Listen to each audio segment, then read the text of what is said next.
All right, hello guys. We are back for hole number 2 of the Master or Expert tournament. Sorry, and I'm gonna give you guys a revision of this par 3 shot. I do think for the most part, I did everything kind of spot on the way that I would suggest playing this hole. In the last video. So if you saw that, very minor corrections need to be done to my adjustment. The one thing I did see that is that I probably over adjusted last time.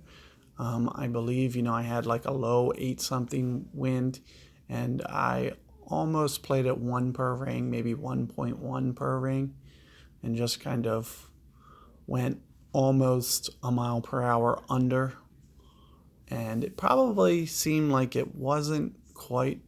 It seems like I probably went a little bit too much. So that's kind of the guide that I would kind of recommend is whatever your wind is, just kind of go maybe a full mile per hour under it. So here you see 7.5 wind. I'm going to probably go 6.5 on my adjustment. I'm going to try to keep it up here pretty high here and just kind of counter spin it. So like I mentioned,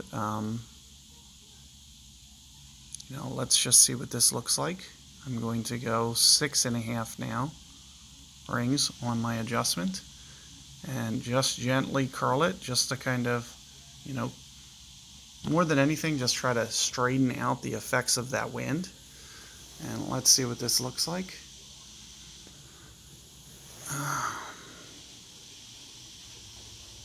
Looks like just a little bit short, but you can just see that we're very honed in on this. I feel a little bit better about that adjustment. It's more having to do with, just perfecting how much curl you need, just to kind of kick that over to the right just enough. I think, the landing zone looks good.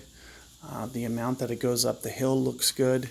As you can see, it's just enough speed to get back to the hole, which is what you're looking for. So just kind of, put that ball guide a little bit higher on the hill and make sure, you could see my shot there. That's the lowest that you can basically get it back to the hill. So make sure that you're, at least hitting it that high up. And, try your best to use the rock here and full side spin so you can kind of minimize the amount that you need to curl. It would be ideal to have a shot that you can set up to where,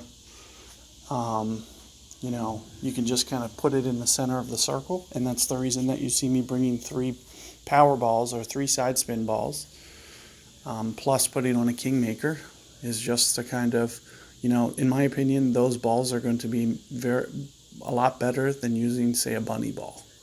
Just because of that extra side spin, you're going to be able to go less curl. So you're going to be able to be more precise.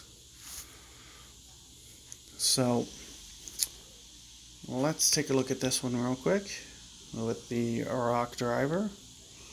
We are going to do another backspin shot here with some curl. I usually go about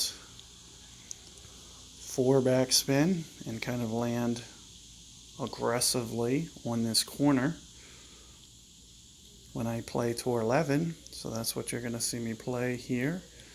There's about 5 rings, there's about 8. Go just a little bit extra, and I always try to go full max curl. And with this backspin shot, this is the way that's going to give you the best chance to ace this hole. So you see the angle that I'm coming in. It comes way more towards the hole instead of in front of the hole.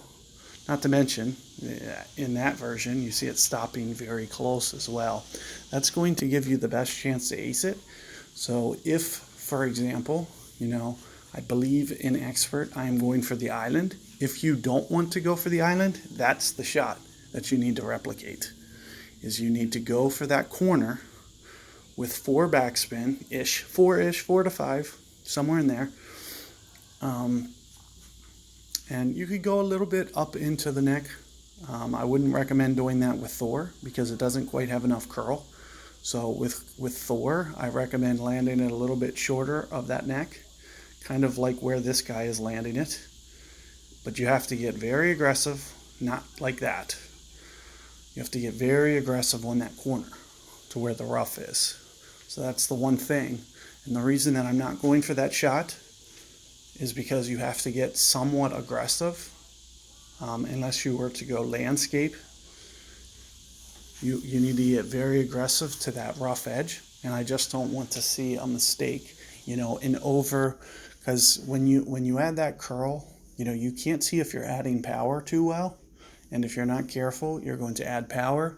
If you add power, it's going to go long into the rough.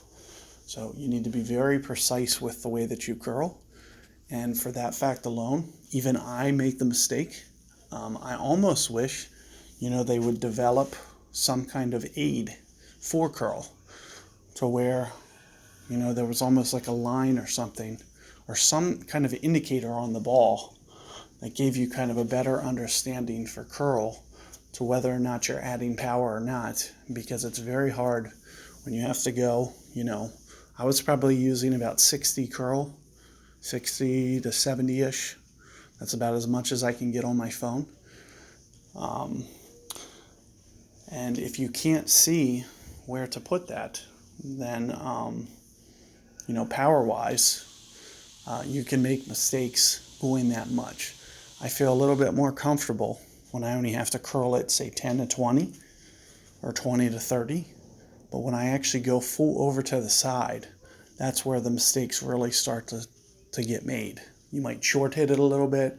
You might long hit it a little bit.